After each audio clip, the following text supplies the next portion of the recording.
Hello, everyone, and welcome back. Thanks for tuning in. Today, we have a fresh new story to share. So let's dive right in. I'm Calvin, and when it comes to marriage, it has always felt like walking a tightrope. You try to do what's right, take on responsibilities, and assume your partner sees the effort you're putting in. Ever since Lydia and I tied the knot, I naturally took charge of keeping things organized. It wasn't something we explicitly decided on. It just unfolded that way. Bills needed paying, so I took care of it. The house required upkeep, so I managed it.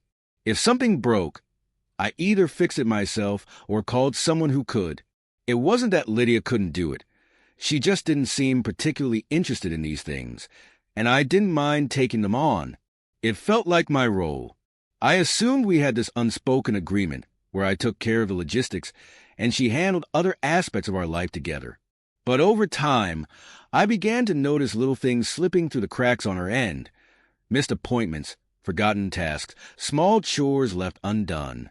I thought maybe she was just busy or distracted. So I tried to help by reminding her. If a bill was due, I'd check in to see if she had already paid it. If something needed scheduling, I'd ask if she had set a date. If she mentioned wanting to tackle something around the house, I'd follow up later to see if she'd gotten to it. To me, it was simple communication, just making sure everything stayed on track. But for Lydia, it came across as control. She never directly said it at first, but I could see her frustration in her expressions.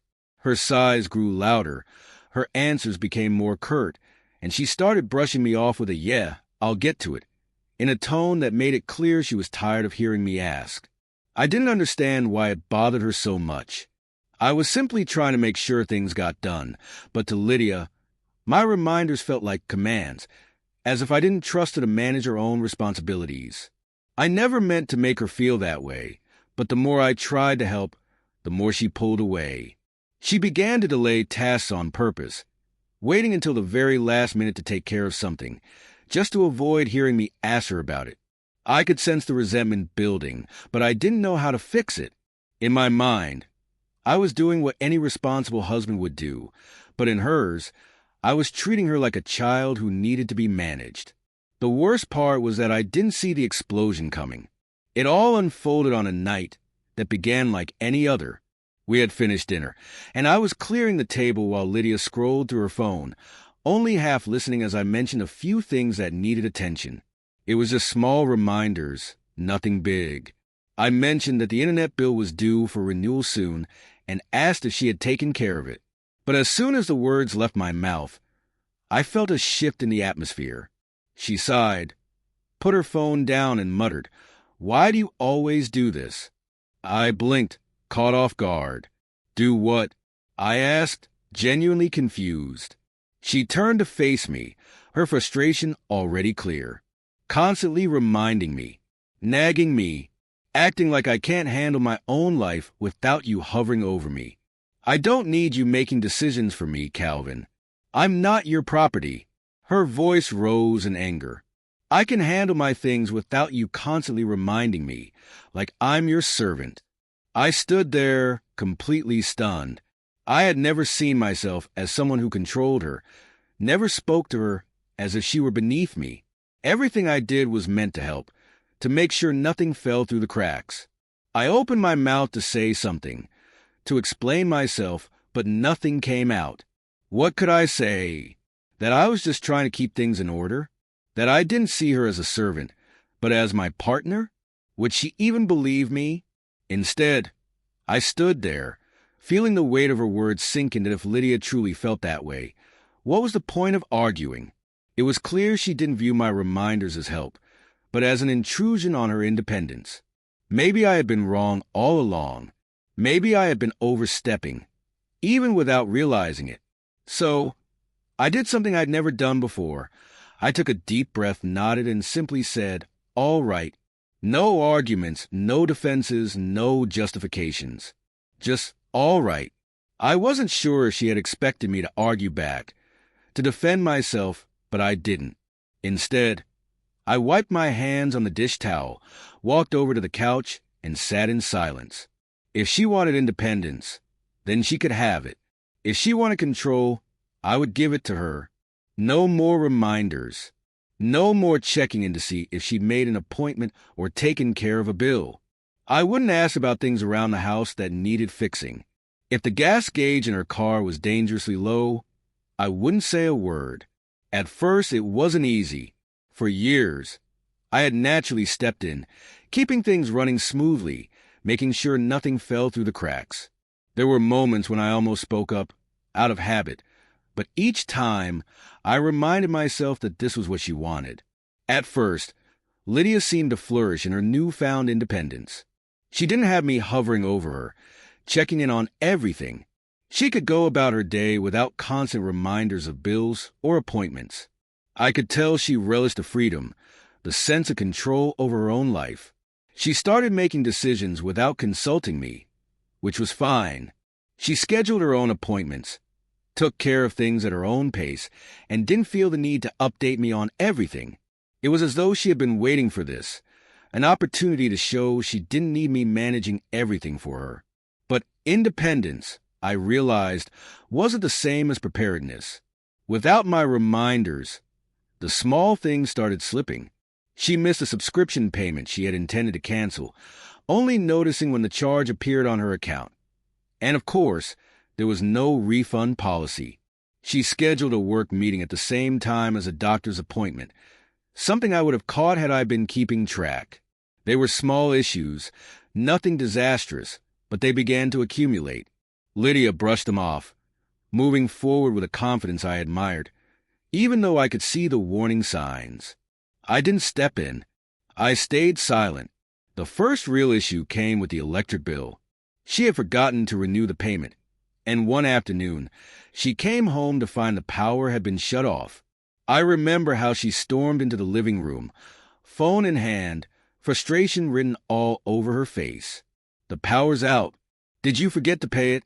she asked, as if it were still my responsibility. I looked up from my laptop and answered calmly, "No. The bill's under your name. You were supposed to renew it." The change in her expression was immediate. First shock, then irritation, and finally something else, embarrassment maybe. Without saying another word, she turned away and called the power company, trying to sort things out. I could hear the impatience in her voice as she navigated their automated system, her sighs growing heavier with each passing minute. Then came the car trouble. She had been driving it daily, completely unaware that it was overdue for servicing, a detail I used to keep track of. She didn't notice the warning signs, the rough idling, the occasional jerking when she accelerated. It wasn't until the check engine light came on that she realized something was wrong. By the time she finally took it in, the mechanic told her that what could have been a simple service had turned into a much more expensive repair. That one hit her harder than the power bill. She didn't say much when she got home that night, just slammed her keys on the table and sat there in silence. I knew exactly what she was thinking. If I had still been reminding her, none of this would have happened. If I had still been the one handling everything, this situation would never have escalated. But I knew she wasn't ready to admit that. Not yet. Her stress began to seep into other areas of her life, especially work. Lydia had always been organized, but now, without my reminders, she was missing things that used to be second nature to her. One evening, I walked into the kitchen and found her staring blankly at her laptop, the glow reflecting off her tired eyes. I asked if she was okay, and she let out a sharp sigh. I forgot to schedule an important deadline. "It's too late now." She didn't look at me when she said it. She just sat there, drumming her fingers against the counter, her frustration clear. I won't lie, watching her struggle was hard. There were so many times I had to bite my tongue, moments when I wanted to step in and remind her to fix things before they got worse. But every time that urge came, I reminded myself of what she had said that night. I wasn't trying to punish her. I just didn't see the point in forcing help on someone who didn't want it. Still, there was something unsettling about it. I didn't feel good watching her stumble through things she used to handle with ease, but at the same time, I didn't feel responsible anymore. That was a real shift. Before, if she forgot something, I saw it as my issue. Now, It was hers. And oddly, that realization gave me a strange sense of relief. As the weeks went by, the tension in the house became impossible to ignore. We weren't fighting, at least not like before, but we weren't really talking either. It felt like we had become strangers living in the same space. The warmth that had once filled our home, the casual conversations, the laughter, had disappeared. Lydia retreated into herself. She spent more time in the bedroom, scrolling through her phone or working late at the dining table. When we did speak, it was brief and mechanical, like co-workers exchanging just enough information to get through the day.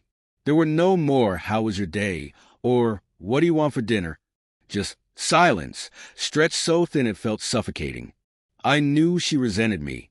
She didn't say it outright, but I could feel it. She had expected me to push back, to fight her on this, to keep stepping in despite her wishes. She thought I would eventually give in and go back to handling everything like I used to. But I didn't. I just let things unfold, and that frustrated her more than anything. One night, as I was watching TV, she walked past me and stopped near the kitchen. I could tell she wanted to say something. She lingered for a moment, then shook her head and went to bed without a word. I didn't follow her. I just sat there, staring at the dark screen, feeling the weight of the distance between us. Finally, one night, everything came to a head. The house felt quieter than usual. I was sitting at the kitchen table, absent-mindedly scrolling through my phone, while Lydia stood by the sink, staring down at an empty coffee mug like it held all the answers to our problems. She had been more distant than ever, just going through the motions of daily life without saying much. But tonight, something felt different. At first, she didn't say anything. She just stood there, her back to me, gripping the edge of the counter. Then, without warning, a quiet sob broke the silence, and she covered her face with both hands, as if trying to hold herself together. "I can't do this anymore," she whispered, her voice fragile and shaky, so unlike the strong-willed woman I had married. I set my phone down, watching her for a moment, unsure of what to do. This was the moment I had been waiting for, the moment when she would finally admit things weren't working. But now that it was here, I didn't feel victorious. I just felt exhausted. Lydia took a shaky breath, her voice still unsteady when she spoke again. I never meant that I didn't need you." She wiped angrily at her face, as if frustrated with herself for breaking down in front of me. "I just didn't want to feel like I was a burden. For a long time, I didn't know how to respond. So, this was it. Her fear of being seen as a responsibility, of feeling like she was being controlled rather than loved." I leaned back in my chair and let out a deep breath. "Lydia, I never saw you as something to manage," I said, my voice much calmer than I felt. "I never thought of you as something I needed to control or own. I believed I was being responsible. I thought I was helping, but—" I hesitated, choosing my words carefully. "You made it seem like everything I did was about power, like I took pleasure in telling you what to do. That was never my intention." She sniffled and turned to face me, her eyes swollen, filled with regret. "I know," she said quietly. "I think I got so caught up in trying to prove myself that I convinced myself you were the problem. That wasn't fair." I nodded slowly, processing her words. It wasn't easy to hear, but it was the truth. And for the first time in weeks, it felt like we were saying the things that had been left unspoken. We spent hours at the table, talking about everything we had ignored for far too long. Lydia admitted that she had never fully realized just how much I had taken on in our marriage. She had always assumed things got done simply because they had to, but now she saw how much responsibility I had been shouldering. She confessed that at first, she had enjoyed the freedom of handling things herself, but as time went on, she felt overwhelmed. She didn't want to ask for help, afraid it would show that she wasn't capable. I listened, and when it was my turn, I shared my feelings. I acknowledged that, yes, I could have trusted her more and stepped back sooner, rather than constantly reminding her of things. But I told her I had also felt unappreciated for a long time. I had never minded taking charge, but the way she dismissed my efforts made me feel like my love was being mistaken for control. That, more than anything, was what hurt the most. By the end of the conversation, there were no dramatic apologies, no promises of perfection, just an understanding of what needed to change. We agreed that moving forward, things would be different. I would stop micromanaging, but she had to communicate when she needed help instead of letting things fall apart. She would take more initiative, but I still needed to feel valued in our marriage. It wasn't about one of us winning or losing.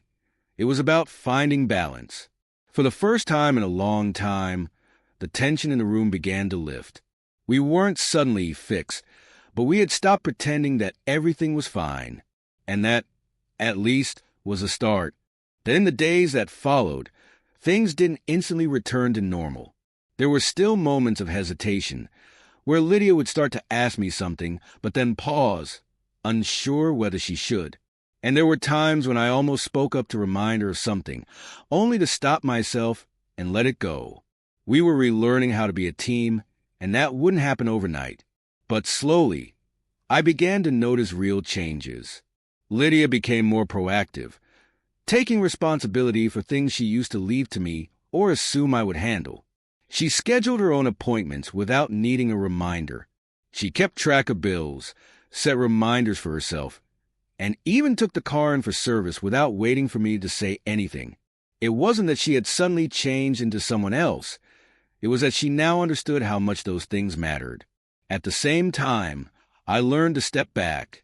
I was still there, still present and involved, but not in a way that made her feel like I was hovering.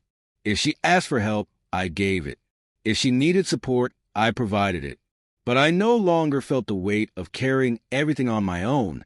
For the first time in a long time, our marriage didn't feel like a one-sided effort. We had found our balance. Lydia had the independence she wanted, and I had the partnership I had always hoped for. Most importantly, we had respect, not just for each other, but for the roles we played in each other's lives. Looking back, I realized that love had never been about control. It was about support. I had spent so much time ensuring everything ran smoothly that I didn't see how my actions made her feel like she had no say in our shared life. And she had spent so much time pushing back against my involvement that she hadn't realized how much I just wanted to be appreciated. We nearly lost each other because of it, but thankfully, we figured it out before it was too late. That's our story for today. If you enjoyed it or have a similar experience to share, feel free to comment. Don't forget to like, share, and subscribe for more. Until next time,